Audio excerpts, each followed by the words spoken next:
नमस्कार, live India में आपका स्वागत है। मैं सम्राट। देखिए, मोतिहारी से बड़ी खबर आ रही है, जहां जेडीयू कार्यकर्ता सम्मेलन में हाथापाई हुई है और मंत्री भी यहां पर मौजूद थे। आपको बता दें कि मोतिहारी में मोतिहारी बापू सभागार में बात करें तो बिहार के मोतिहारी स्थित बापू सभागार में जेडीयू कार्यकर्ता सम्मेलन के दौरान एक अप्रत्याशित घटनाक्रम सामने आई है। आप तस्वीरें देखिए, किस तरह से मारपीट हो रही है। दो गुटों में, जेडीयू के दो गुटों में मारपीट हो रही है। सम्मेलन के दौरान मंच पर मौजूद बिहार सरकार के मंत्री अशोक चौधरी, सुमित सिंह और संजय झा के सामने ही दो गुट जेडीयू के दो गुट आपस में भिड़ गए और लात घूंसे चलने लगे। तस्वीरें देखिए। यह विवाद भाषण नहीं दिए जाने को लेकर उत्पन्न हुआ। भाषण देने की वो मांग कर रहे थे, उसके बाद यह विवाद उठा है। घटना के बाद सभा स्थल पर भगदड़ मच गई। इस घटनाक्रम ने आगामी मुख्यमंत्री नीतीश कुमार की मोतिहारी यात्रा और पार्टी की संगठनात्मक तैयारी पर गंभीर सवाल जरूर खड़े कर रहे हैं। देखिए, जेडीयू में दो गुटों में जिस तरह से हाथापाई हुई है और लात घूसे भी चले हैं। हम सीधे बातचीत करेंगे हमारे संवाददाता मोतिहारी से प्रतीक जी से। प्रतीक, के जिस तरह से तैयारियां हो रही है, वहां मुख्यमंत्री का भी आना है और जेडीयू सम्मेलन, कार्यकर्ता सम्मेलन हो रहा है। कई बातें उस यहाँ पर उठ रही होंगी कि कैसे तैयारी करना है, क्या कुछ करना है जो सम्मेलन है वो सफल हो। लेकिन यहाँ पर तो हाथापाई दो गुटों में हो गई है। जी बता दें कि मोतिहारी के शहर के बीचों बीच स्थित प्रेक्षागृह में जदयू के द्वारा कार्यकर्ता सम्मेलन का आयोजन किया गया था और उस मंच पे तमाम मंत्री से लेकर विधायक भी वहां मौजूद थे। और इसी बीच एक पल ऐसा आया कि जब दो नेताओं के गुट आपस में भिड़ गए और जमकर लात घूसे चले हैं। बता दें कि यह पूरा मामला जदयू कार्यकर्ता सम्मेलन का बताया जा रहा था और वहां पे मंच पे बिहार सरकार के मंत्री अशोक चौधरी और सुमित सिंह के साथ साथ जदयू के कद्दावर नेता संजय झा भी मौजूद थे और वहां पे दो नेताओं के गुट के कार्यकर्ता आपस में ही लात घूसे करने लगे, जिसके बाद पूरे प्रेक्षागृह में हड़कंप मच गया है। जी देखिए प्रतीक जी, यहाँ पर मुख्यमंत्री जी का भी आना है और उसको लेकर भी तैयारियां चल रही है। क्या इसी तरह से ये क्या संदेश देना चाह रहे हैं जेडीयू के नेतागण?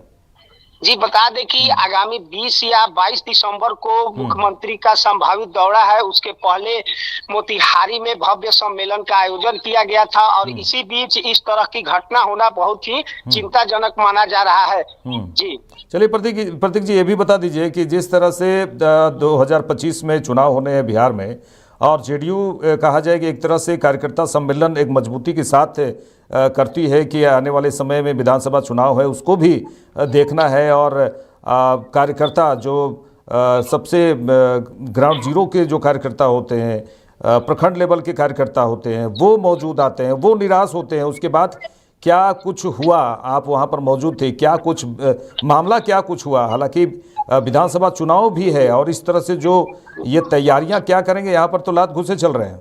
जी बता दें कि मंच पर स्थानीय नेताओं के द्वारा भाषण नहीं करवाए जाने के कारण एक नेता के समर्थक के द्वारा हाला हंगामा शुरू किया गया था, जिसके बाद यहाँ के जिला अध्यक्ष, मोतिहारी के जिला अध्यक्ष मंजू देवी के पुत्र के द्वारा उस नेता को शांत कराने के चक्कर में उन्हें लात घूसा बरसाने लगे, जिसके बाद यह मामला काफी बढ़ गया और वहाँ दो गुट बन गई और लात घूसा चलने लगे। बता दें कि यहाँ के स्थानीय नेताओं को मंच पर भाषण नहीं देने दिया गया था। इसी को लेकर नेता के जो स्थानीय समर्थक थे वे हल्ला कर रहे थे। यही मामला था। जी चलिए, तमाम बातचीत के लिए प्रतीक आपका शुक्रिया। तो दर्शकों को बता दें, ये मोतिहारी से खबर है जहां जेडीयू कार्यकर्ता सम्मेलन हो रहा था। कार्यकर्ता, भारी संख्या में कार्यकर्ता मौजूद थे और इसी बीच भाषण नहीं देने को लेकर आपस में विवाद हुआ। उसके बाद लात घूसे चले और हाथापाई भी हुई है। चलिए आगे बढ़ेंगे। उत्तर प्रदेश के मुख्यमंत्री योगी आदित्यनाथ ने कहा है कि आज अयोध्या में राम जन्मभूमि पर भगवान राम का भव्य मंदिर उस नए सांस्कृतिक भारत का अभिन्न अंग है जिसका शुभारंभ सरदार वल्लभ भाई पटेल ने 1948 में सोमनाथ के मंदिर से किया था। उनके नेतृत्व में भारत नई ऊंचाइयों को छूता, लेकिन उनके निधन के बाद उनकी अवधारणाओं को मूर्त रूप देने के एक भारत श्रेष्ठ भारत की प्रधानमंत्री नरेंद्र मोदी की परिकल्पना को साकार करेगा। आज अयोध्या में राम जन्मभूमि पर भगवान राम का भव्य मंदिर, ये उसी नए सांस्कृतिक भारत का एक अभिन्न हिस्सा है जिसका शुभारंभ 1948 में लौह पुरुष सरदार वल्लभ भाई पटेल ने सोमनाथ के मंदिर से प्रारंभ किया था। आज के इस अवसर पर भारत माता का यह महान सपूत 15 दिसंबर 1950 को अपनी भौतिक काया से हमारे बीच में नहीं रहा। पूरा देश स्तब्ध था। उनके नेतृत्व में भारत एक नई ऊंचाइयों को छूता, लेकिन लौह पुरुष सरदार वल्लभ भाई पटेल के न रहने के बाद आज उनकी संकल्पनाओं को मूर्त रूप देने के लिए जो अभियान देश के अंदर चल रहा है, ये अवश्य एक भारत श्रेष्ठ भारत की प्रधानमंत्री मोदी जी की परिकल्पना को साकार करेगा। आज के इस अवसर पर मैं भारत माता के महान सपूत जिनका पूरा जीवन चलिए तमाम बातचीत के लिए प्रतिक्रिया आपका शुक्रिया। तो दर्शकों को बता दें मोतिहारी से खबर है, जहां जेडीयू कार्यकर्ता सम्मेलन हो रहा था, कार्यकर्ता भारी संख्या में कार्यकर्ता मौजूद थे और इसी बीच भाषण नहीं देने को ले आगे बढ़ेंगे। यूपी के संभल में दशकों बाद संभल में शिव मंदिर फिर से खुला, श्रद्धालुओं ने पूजा अर्चना की। बता दें कि उत्तर प्रदेश के संभल में एक शिव हनुमान मंदिर के कपाट दशकों बाद खोले गए। इस मंदिर में दशकों से पूजा अर्चना नहीं हुई थी। बताया जा रहा है कि सांप्रदायिक कारणों से इस मंदिर के कपाट बंद कर दिए गए थे।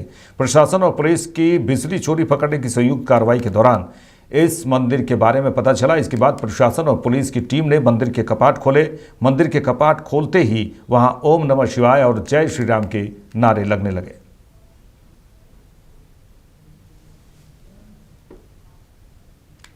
ये जब हम बिजली चोरी की घटनाएं बहुत ज्यादा थी, यहाँ पे लोग एंटर नहीं करते थे, इसलिए हम यहाँ पे आए और आने पर जब देखा तो यहाँ पे एक मंदिर है एनक्रोच्ड मिला, जिसको हम साफ करवा रहे हैं। दूसरा ये जो कुआं था उसके ऊपर रैंप बना रखा था, तो किसी ने बताया कि इसके नीचे रैंप, हमें पता नहीं चला, लेकिन एक व्यक्ति धीरे से आए और हमें बता के गए, तो हमने इसको रैंप को जब हटाया तो नीचे कुआं निकला यहाँ पे। तो सर क्या डेमोग्राफिक सिचुएशन क्या है यहाँ की, इस इलाके की, क्या पता लगा? यहाँ पे केवल मुस्लिम आबादी है, बाकी पूरे संभल में तो आपको पता ही है कि मिक्स पॉपुलेशन है। सर बरसों बाद मंदिर खोला गया, तो क्या कहेंगे सर? बस ये है कि हम मंदिर की सफाई करवा रहे हैं और जिस समाज का मंदिर है उनको हम सौंपेंगे और वो अपने मंदिर को शुरू कराएं और आगे जो भी वो इसका यूज करना चाहते हैं, पूजा पाठ इत्यादि करें। मंदिर के पास कुएं होते हैं, कुएं को काट दिया गया था रैंप बना करके, क्या कहेंगे? देखिए ऐसे लोग जो कब्जा कर रहे हैं उनको पाबंद भी करेंगे और यदि उसने वो कई जगह पे कब्जा कर रहा है तो उसको भूमाफिया के रूप में भी चिन्हित करेंगे। पीपल का पेड़ भी बताया जाता है, पीपल का पेड़ भी काट दिया गया है यहाँ पर। अभी संज्ञान में नहीं है, कोई अवशेष भी नहीं है उसके। यदि ऐसा होगा तो उस पर फॉरेस्ट विभाग की ओर से कार्रवाई होगी। अब वो कहते थे हमारे दादाजी भी पूजा करते थे, परदादा भी पूजा करते थे, फिर वो बुजुर्ग बता रहे 400 से 500 वर्ष पुराना। ये एएसआई का विषय है, वो पता लगाएं कि इसकी कार्बन डेटिंग के हिसाब से कितना पुराना है, लेकिन बहुत सुंदर मंदिर है, पुराना है।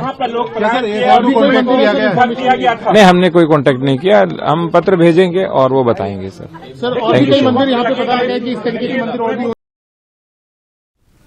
बिहार के डिप्टी सीएम सम्राट चौधरी ने आरजेडी नेता तेजस्वी यादव द्वारा माई बहन मान योजना की घोषणा पर कहा कि बिहार की जनता ने लालू प्रसाद यादव जी के 15 साल देखे हैं, कैसे उन्होंने लोगों को लूटा, 950 करोड़ का चारा घोटाला किया, नौकरी के बदले गरीबों की जमीन लिखवाने का काम किया। बिहार की जनता यह जानती है कि बिहार की जनता किसी भी हालत में लालू प्रसाद के परिवार को बिहार की सत्ता नहीं देगी। जी के 15 साल को बिहार की जनता ने देखा है, किस तरह जनता को लूटने का काम किया, 950 करोड़ रुपया का चारा घोटाला किया और गरीबों के बदले, गरीब को नौकरी के बदले जमीन लिखवाने का काम लालू प्रसाद का परिवार करता है।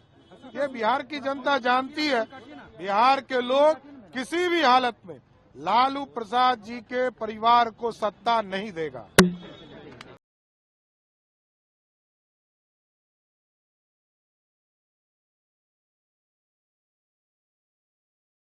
लालू प्रसाद जी के 15 साल को बिहार की जनता ने देखा है, किस तरह जनता को लूटने का काम किया, 950 करोड़ रुपया का चारा घोटाला किया और गरीबों के बदले, गरीब को नौकरी के बदले जमीन लिखवाने का काम लालू प्रसाद का परिवार करता है। ये बिहार की जनता जानती है, बिहार के लोग किसी भी हालत में लालू प्रसाद जी के परिवार को। केंद्रीय मंत्री चिराग पासवान ने लोकसभा में प्रधानमंत्री नरेंद्र मोदी के भाषण पर कहा कि कांग्रेस अपनी गलतियों का प्रायश्चित करके जनता में अपना खोया हुआ विश्वास वापस पा सकती है। उन्होंने पूरा लोकसभा चुनाव संविधान और आरक्षण पर लड़ा। क्या उन्होंने 1975 में आपातकाल लगाकर संविधान की हत्या नहीं की थी? कांग्रेस अपने ही हवा महल में जी रही है। कांग्रेस करती आई है उसका प्रायश्चित करके संभवतः जनता के बीच अपना विश्वास, जो खोया हुआ विश्वास है, उसको पुनः हासिल ये लोग कर सकते हैं। दिक्कत ये है कि प्रधानमंत्री जी ने हर बार सदन के पटल पर इतिहास की वो सच्चाई दोहराने का काम किया है जिससे हमेशा से इन्होंने मुंह फेरने का काम किया। ये लोग मुझे बताएं ना, जो दुहाई देते रहते हैं आरक्षण की, संविधान की, पूरा लोकसभा का चुनाव उसी पे इन लोगों ने लड़ा कि नहीं लड़ा? उस चुनाव में जिस तरीके से आरक्षण संविधान बोलते रहे, क्या सन 75 में आपातकाल लगाकर संविधान की हत्या नहीं की गई थी? संविधान का अगर सही मायनों में कोई काला अध्याय है तो वो सन 75 का आपातकाल है कि नहीं? ये लोग बताएं ना कि क्या नेहरू जी की जो सोच आरक्षण को लेकर थी, जो पत्र उन्होंने देश के विभिन्न राज्यों के मुख्यमंत्री को लिखा, क्या वो सोच उनकी नहीं थी? झुटलाएं, इन मेरिट्स पे चर्चा करें ना। प्रधानमंत्री जी अपनी भाषण में जो जो बातें बोलते हैं उन बातों को बोलें कि नहीं गलत बोल रहे हैं, झूठ बोल रहे हैं। इडियट्स कह के राजीव गांधी जी ने संबोधित किया था उन लोगों को जो कि आरक्षण का लाभ लेते हैं। क्या ये बात गलत है? इन सारी बातों का इन्हीं की पार्टी के तीनों प्रधानमंत्रियों का ये जिक्र हो रहा है। इंदिरा जी का हो रहा है, राजीव गांधी जी का हो रहा है, नेहरू जी का हो रहा है। इन सारी बातों को झुटलाएं। हकीकत है कि कांग्रेस एक अपने ही हवा महल में रह रही है, जहां पे इनको लग रहा है कि जो ये कहते हैं वही सत्य है, जबकि इतिहास को अगर पलट के देखा जाए तो जो गलतियां कांग्रेस ने की है, तभी कांग्रेस जैसी पार्टी 150 साल पुरानी पार्टी का आज ये हर्ष हो गया है कि वो 150 सीटें नहीं जीत पा रही है। जब तक ये लोग अपनी इस गलती को समझेंगे नहीं, कांग्रेस का रिवाइवल, अब तो सर्वाइवल ही मुश्किल है तो रिवाइवल तो क्या ही होगा। 2500 रुपए देंगे मेरी सरकार। वहीं केंद्रीय मंत्री चिराग पासवान ने यह भी कहा कि आरजेडी नेता तेजस्वी यादव द्वारा माई बहन मान योजना की घोषणा पर उन्होंने कहा कि अब तक किसकी सरकार थी? 90 के दशक को याद कीजिए, इनके ही परिवार का सदस्य मुख्यमंत्री था। उस समय इन्हें न माई याद आई न बहन याद आई। उस समय इन्हें सिर्फ अपना MY माई समीकरण याद आया, जिसमें ये लोग जाति धर्म के नाम पर लोगों को बांटते थे। सरकार थी भाई, बताए ना, 90 का पूरा दशक याद कर ले। इन्हीं के परिवार के 2 मुख्यमंत्री थे। उस वक्त तो उनको याद नहीं आई, उस वक्त तो ना इनको माई याद आई ना बहन याद आई। उस वक्त तो इनको सिर्फ अपना माई समीकरण याद आता था, जिसमें जातीयता के आधार पर और सांप्रदायिकता के आधार पर ये लोग लोगों को बांटने का काम करते थे। और जिन माई बहन की ये लोग बात कर रहे हैं, जब इनकी पार्टी के लोग उनको गाली देते हैं, मेरे ही परिवार में मेरी माँ बहन को गाली दी गई थी कि नहीं दी गई थी? तो ये लोग उनको सम्मान निधि देने की बात करते हैं, जिनको मौखिक सम्मान देना तो दूर, गाली गलौज ये लोग करने का काम करते हैं। बिहार की जनता इन बातों को अच्छी तरीके से जानती है और ये उन्हीं योजनाओं की कॉपी कर रहे हैं ना, जो हमारी सरकार अलग अलग राज्यों में, जो हमारी सरकार के द्वारा किया गया, NDA की सरकारों के द्वारा किया गया। बिहार की जनता जानती है कि जब आप सत्ता में आते हैं तो आपकी भाषा अलग होती है। आज इनको हर कदम पर इनको विशेष राज्य का दर्जा याद आता है। क्यों नहीं वो दर्जा याद आया था जब केंद्र में इनकी सरकार थी और इनके मंत्री थे? क्यों नहीं उस वक्त इन्होंने UPA की सरकार में मनमोहन सिंह जी से मांग की? 10 साल तक ये लोग थे ना उस सरकार के साथ, केंद्र में सरकार थी, क्यों नहीं उस वक्त इन्होंने मांग की? और क्यों नहीं इन्होंने बिहार में विशेष राज्य का दर्जा दिलवा दिया? तो विपक्ष में जाएंगे तो इनकी भाषा बदलती है, सत्ता पक्ष में आएंगे तो इनकी बोली बदल जाती है। और इनका यही चरित्र जो है ये बिहार की जनता समझ चुकी है, इसलिए इन पर अब विश्वास नहीं है। मणिपुर में दो बिहारियों की हत्या कर दी गई है, गोपालगंज। केंद्रीय गृह मंत्री अमित शाह ने कहा कि मैं विश्वास के साथ कह सकता हूं कि छत्तीसगढ़ पुलिस बल देश के सभी पुलिस बलों में बहादुर पुलिस बलों से एक है। पुलिस बल हमारे छत्तीसगढ़ के पुलिस बल है जो बहुत ही बहादुर है। छत्तीसगढ़ ने जैसे ही अपने निर्माण के 25वें वर्ष में प्रवेश किया, वैसे ही आपको प्रेसिडेंट कलर पुरस्कार से सम्मान किया गया। ये आपकी कड़ी मेहनत, समर्पण, बहादुरी और जनता के प्रति आपके लगाव का सूचक है। आपका हौसला है, आपका वीरता और समर्पण है। मैं विश्वास के साथ कह सकता हूं, छत्तीसगढ़ पुलिस बल देश के सभी पुलिस बलों में बहादुर से बहादुर पुलिस बलों में से एक पुलिस बल हमारा छत्तीसगढ़ का पुलिस बल है। छत्तीसगढ़ ने जैसे ही अपने निर्माण के 25वें वर्ष में प्रवेश किया, वैसे ही आपको प्रेसिडेंट कलर अवार्ड से सम्मानित किया गया। ये आपकी कड़ी मेहनत, समर्पण, बहादुरी और जनता के प्रति आपके लगाव का द्योतक छत्तीसगढ़ पुलिस विशिष्टता, प्रतिबद्धता के साथ, बहादुरी के साथ, समर्पण के साथ छत्तीसगढ़ की जनता की सेवा कर रही है। चाहे केंद्रीय मंत्री राजीव रंजन ललन सिंह ने कांग्रेस सांसद प्रियंका गांधी वाड्रा के बयान पर कहा है कि प्रियंका गांधी को अब क्या दिखाई देगा, जब पूरी कांग्रेस पार्टी ने आज़ादी के बाद से आज तक संविधान की धज्जियां उड़ाई और प्रधानमंत्री ने उन्हें, कल की बात कर रहे हैं उन्हें, और प्रधानमंत्री ने उन्हें आईना दिखाया है, तो अब उन्हें अपना चेहरा नहीं दिख रहा है। आरजेडी नेता तेजस्वी यादव द्वारा माई बहन मान योजना की घोषणा पर उन्होंने कहा कि तेजस्वी यादव के माता पिता ने 15 साल बिहार पर राज किया, तो उन्हें बताना चाहिए कि उन्होंने कौन सी योजनाएं शुरू की थी। उन्हें बताना चाहिए कि उनके माता पिता बिहार को कहां ले गए, उन्हें इस पर भी बोलना चाहिए। प्रियंका जी को क्या दिखाई पड़ेगा जब पूरी कांग्रेस पार्टी ने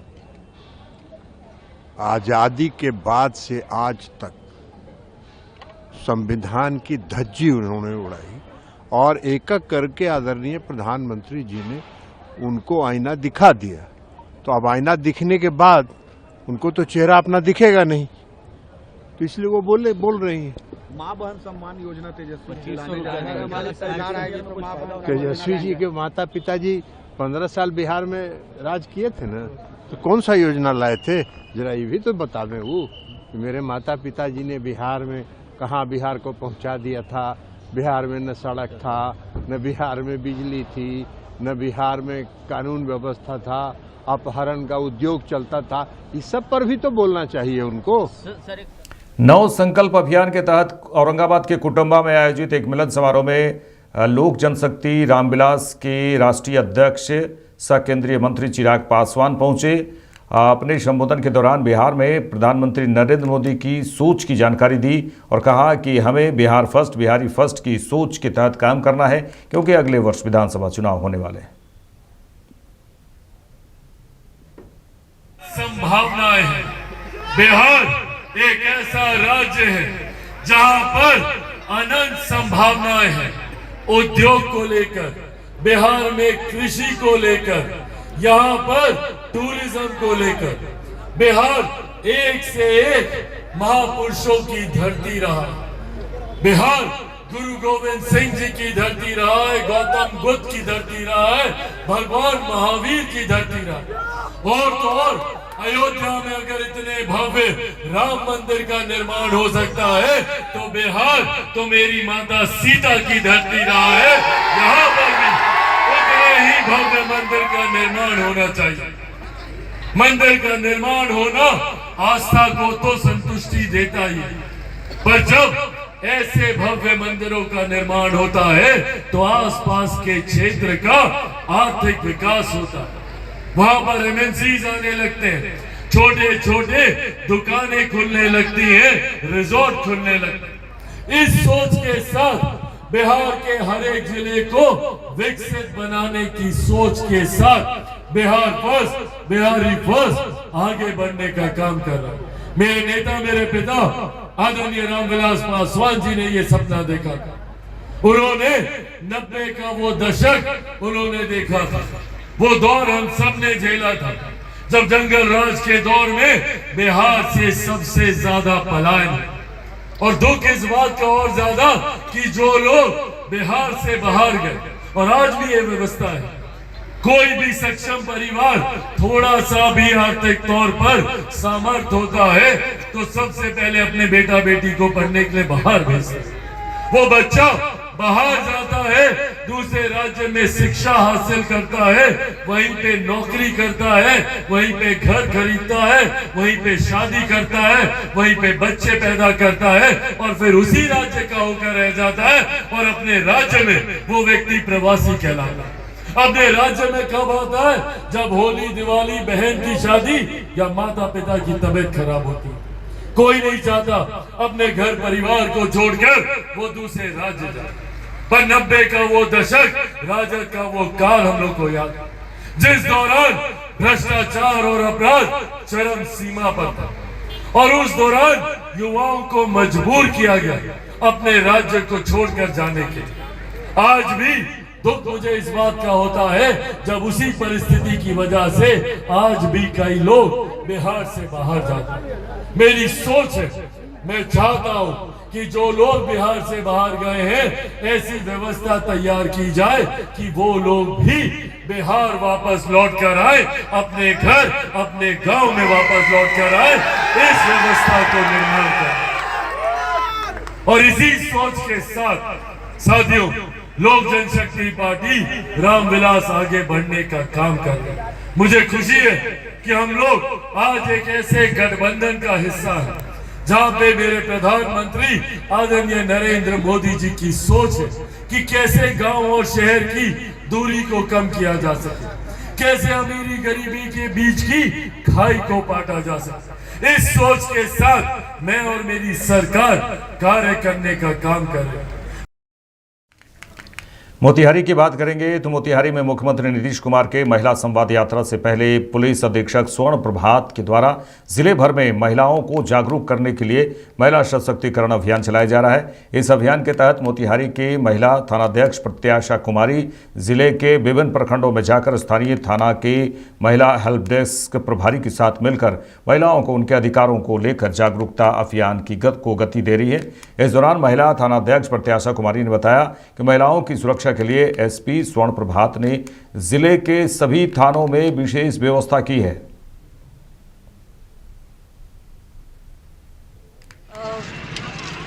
हमारे जो एसपी साहब हैं उनका सबसे जो बेसिक उनका एजेंडा है, जो उनका मेन एजेंडा है वो है महिलाओं और बच्चों को ज़्यादा से ज़्यादा सुरक्षा प्रदान करना। उसके लिए उनको कानून की जानकारी होना बहुत ज़रूरी है, क्योंकि अभी ग्रामीण क्षेत्र में जो महिलाएं हैं वो पुलिस तक कैसे सब पहुंचा जाए और पुलिस को कैसे संपर्क किया जाए, अपनी समस्याएं कैसे बताई जाए, इनके बारे में उनको बहुत जानकारी नहीं है। आज हम लोग सुगौली आए हुए हैं किसी चीज़ को लेकर के कि इनको बताया जाए, जीविका की महिलाएँ हैं, कि किस तरह से अगर आपके साथ अपराध होता है तो उसका निपटान कैसे किया जाए, पुलिस इसमें आपको किस तरह से मदद कर सकती है। इसके बारे में इनको बहुत विस्तृत तरीके से जानकारी दी गई है। साथ ही ये जो हमारा अपना एक पैम्पलेट्स है हमने इनको डिस्ट्रीब्यूट किया है। इसमें बहुत सारे हेल्पलाइन नंबर्स दिए गए हैं जिस पे कभी भी पुलिस को संपर्क कर सकती है और महिला थाने को संपर्क कर सकती है। आपका परिचय? मैं महिला थाना SHO प्रत्याशा कुमारी। चलिए ठीक। गोपालगंज जिले में लोक अदालत का आयोजन किया गया। इसमें कुल 10 बेंच बनाए गए थे। जिला विधिक सेवा प्राधिकार के सचिव अनूप कुमार उपाध्याय ने बताया कि इस साल का अंतिम लोक अदालत लगाया गया था। इसमें 10 बेंचों का गठन किया गया। उन्होंने कहा कि लोक अदालत में विभिन्न प्रकार के सहूलियन वायदों का निपटारा किया जाता है। इस बार 15,356 प्री लिटिगेशन मामलों में कोर्ट ने नोटिस भेजा था, जिसमें से 1,378 मामलों का निपटारा किया गया। इससे 17,15,927 रुपये राजस्व की प्राप्ति भी हुई। लोक अदालत, उन्होंने कहा कि लोक अदालत सब न्याय सबके लिए, जस्टिस फॉर ऑल के लिए कार्य करता है।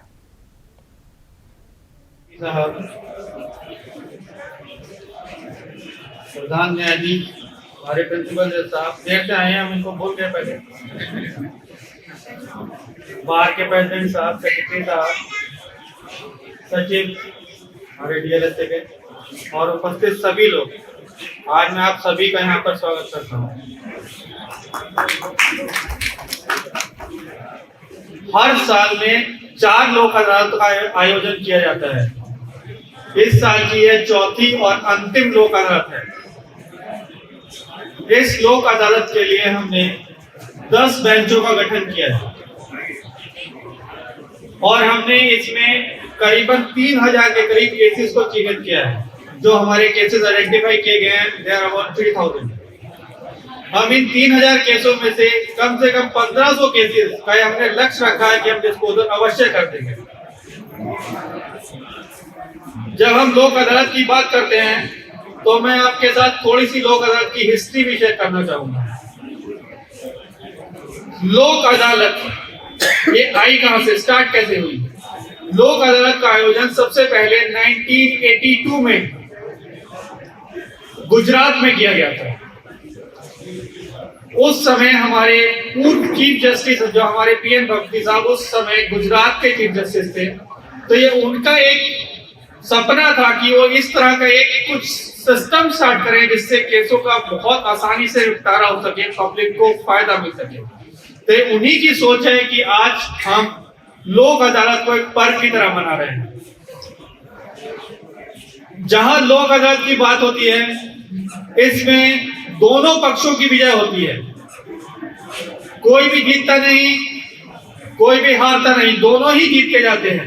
इसमें ये कोई अकेला नहीं कह सकता मैं अकेला जीत के जा रहा हूं, हारता कोई नहीं है, दोनों जीतते हैं। एक इसमें एक बहुत अच्छी बात लोक अदालत की और है कि लोक अदालत का जो फैसला होता है, क्योंकि पार्टीज की सहमति से होता है, इसलिए इसकी कहीं कोई अपील नहीं होती है। जो डिस्पोजल हुआ, केस खत्म हुआ, वाद खत्म हुआ, वो परमानेंटली खत्म हो गया, उसके बाद कुछ नहीं बचता उसमें। इसलिए जब भी आप लोक अदालत में आते हैं, लोक अदालत से अपना किसी को भी कोई भी बात निपटारा कराते हैं, तो आपको हमेशा के लिए टेंशन फ्री, उसमें कोई अपील नहीं होने जा रही है, कुछ नहीं होने जा रहा है।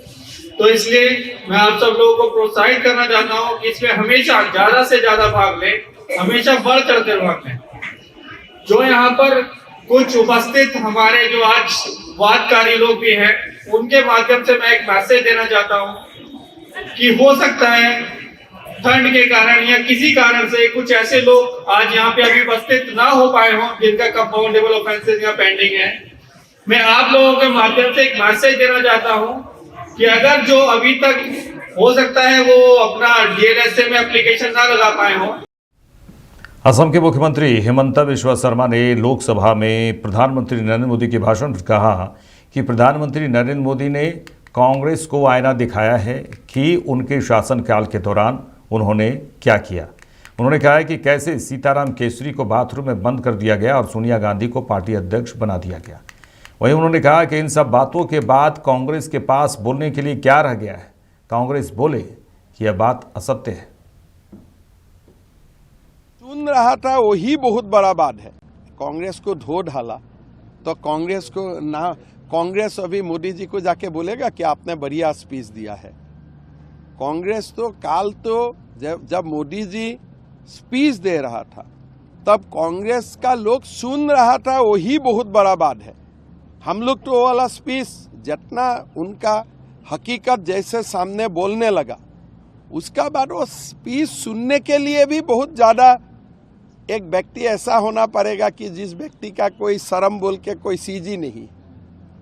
मोदी जी ने ऐसा सबका लोगों को आईना दिखा दिया कि आप लोगों ने क्या किए थे अपना शासनकाल में। कैबिनेट में पास हुए बिल को भी बाहर तोड़ा गया था, बाहर तोड़ दिए थे। आपने प्रधानमंत्री होते होते नेशनल एडवाइजरी काउंसिल आपने बना लिए थे।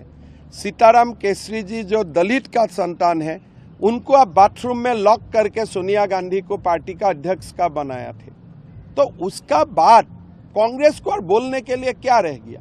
आप बोले ये बात झूठ बोला है मोदी जी ने, ये बात तो आप नहीं बोल रहे कि मोदी जी ने ये असत्य बोल रहा है।